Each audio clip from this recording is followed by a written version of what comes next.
Have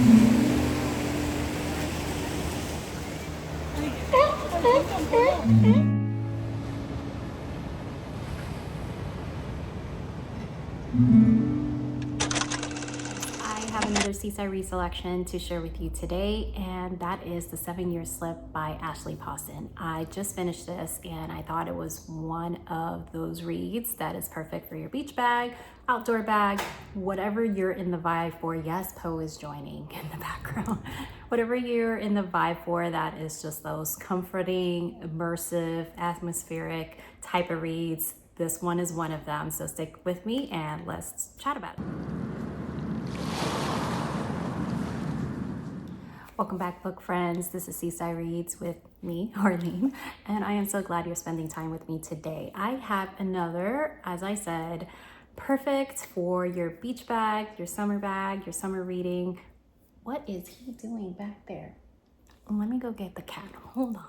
He is going to places he does not belong. This is Poe, and I guess he just wanted to join and tell you about the book we just read because he was joining me.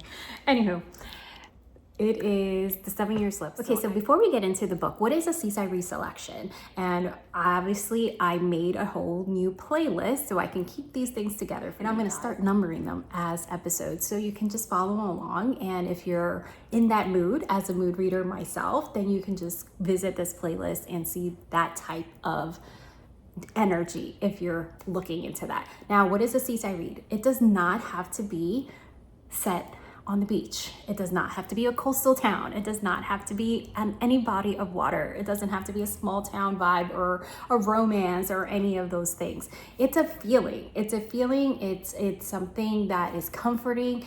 To me, the best description of that is, and I may lose some of you when I say this, but it's okay. It's what you get when you watch like a Hallmark movie, and I'm not saying it has like all the cheesy vibes. Some of those Hallmark movies, I'm telling you, I love them. I really do. They're like a guilty pleasure. But you have that comforting type of read, like easy listening. You don't need to take a bunch of notes to keep track of the world building or all the intricate layers or the back and forth and stuff like that to keep track of what you're reading. I love those too. Don't get me wrong. I am an eclectic reader. I genre hop like no other. But one thing that I will always be able to fall into, no matter what time of year is those seaside type of reads. So whether you call them beach reads or whether you call them like a summer type of feel, or it's winter for you and you want to feel like you're in summer, this is that vibe. So if I feel like it's a comforting type of immersive atmosphere and you're able to follow through and be able to put it down several times over and still keep up with the story, just like your favorite series, then this is that place where they're going to be held in Seaside Read. So let's get into The 7-Year Slip by Ashley Poston. Okay, so Ashley Poston is quickly one of my favorite authors, and I know this is only my second novel that I've read of hers. The first one was The Dead Romantics, which I highly recommend, and I would also call a Seaside Read selection. And if you want more of that fallish vibe, you probably can pick it up. If you're more of a seasonal reader, you can pick it up in the fall. However, it's great even for you to pick up this summer. The Dead Romantics is absolutely, I loved it so much, and I talked all about it while I was actually in the ocean. So I will link that in the description box below so you can hear me chat about it as a reading blog, because from beginning to end you can hear my thoughts in the middle as well. I decided to pick up from her, and it's The 7-Year Slip. Now, Clementine, our main character, she is in the publishing world. She fell into this publishing world.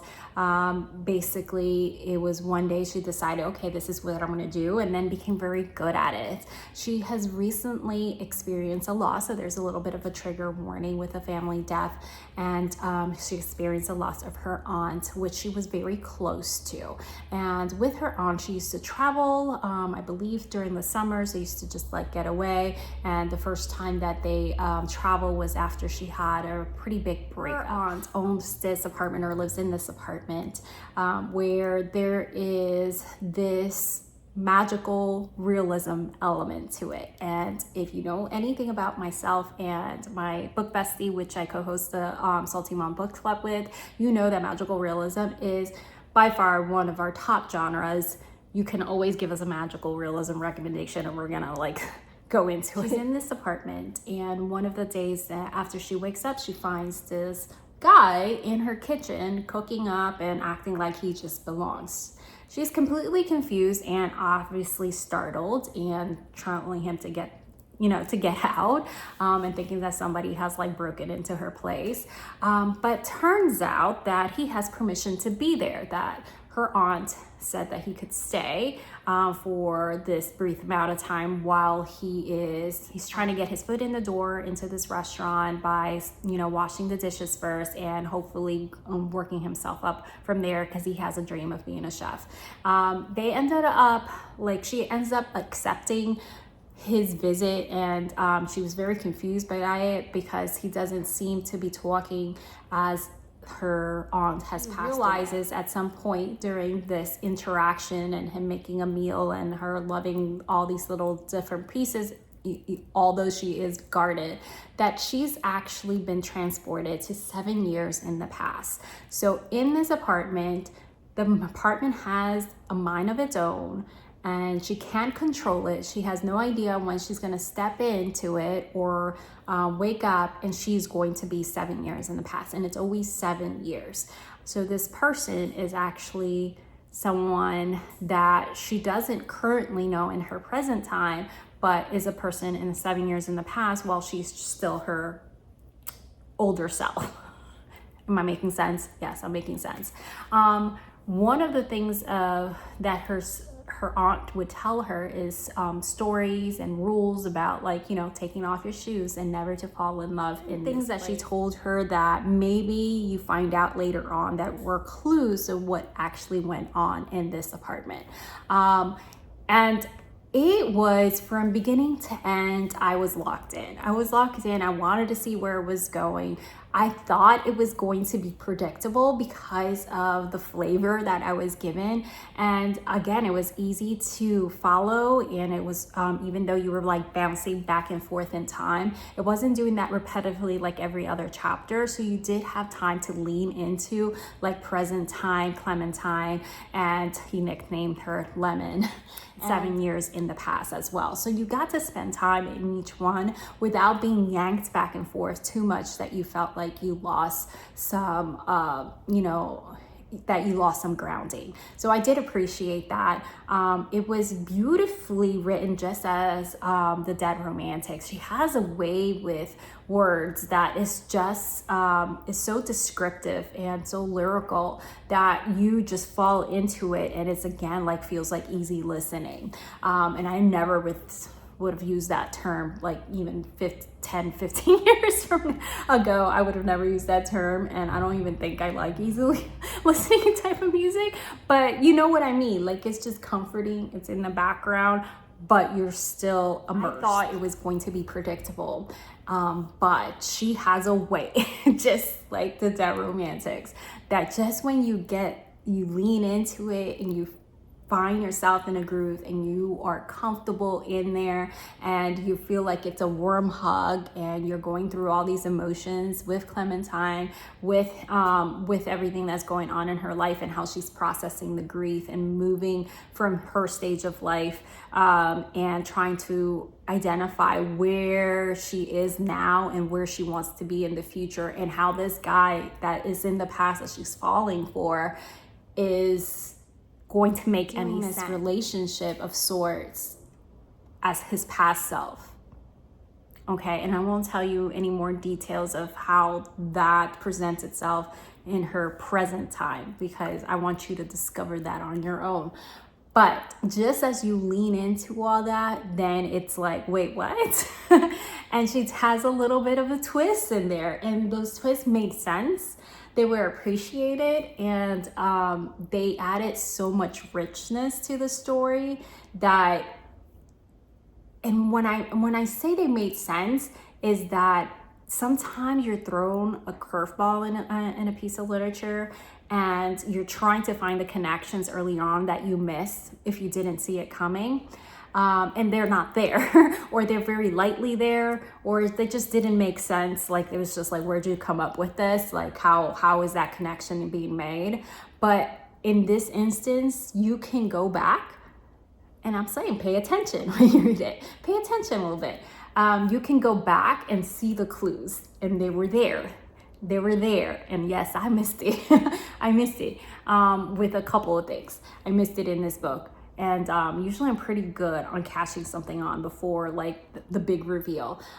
So that was really like, it made sense. It made sense, and it added so much richness to the story. And you wanted to go back and just wait, like, oh, wait, okay, so when this scene happened and this, you know, like part of the reflection, oh, I see it now. That's what was happening. That's what went down. So there is a lot to uncover. And even though it does touch on some rawness with the grief, it doesn't sit there, you know, it doesn't stay there for long. You don't feel an immense heaviness in that part, even though that is part of the journey of this book. It's not, I would not call this a sad read. Okay, so I did share recently that this book made me think of you by Libby Page, and that dealt with grief and rawness, and just in that book as well, where I was surprised that it wasn't actually a sad, you know, like depressing type of read, which, you know what, sometimes you feel like you need those books that make you cry, but it was actually hopeful and full of like healing. So in this one, I wouldn't say it's like a healing type of journey, but it was like self-discovery, and it's beautifully told, and I love the magical element in it. I think it was it felt at first that it was going to be like a predictable journey. So I love that she was able to surprise me. So I think this would be something that some of you will enjoy as well if you have not picked it up yet. And if you haven't picked up The Dead Romantics, I'm going to mention that book as well. And yes, I'm going to read her upcoming book as well.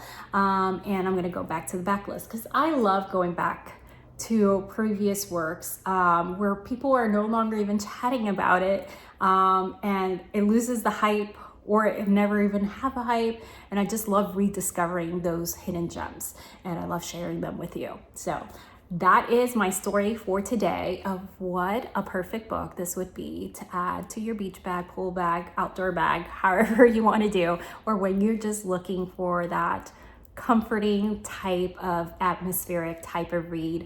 I think this will give that to you. So let me know if you read it, how you felt about it, if you enjoyed it, and if you're gonna pick it up, let me know your thoughts as well. So I'll see you guys next time for another Seaside Read selection or another one-on-one type of book notes for my other kind of eclectic reads that I share here too. I'll see you guys next time. Don't forget to show your library some love. Bye-bye.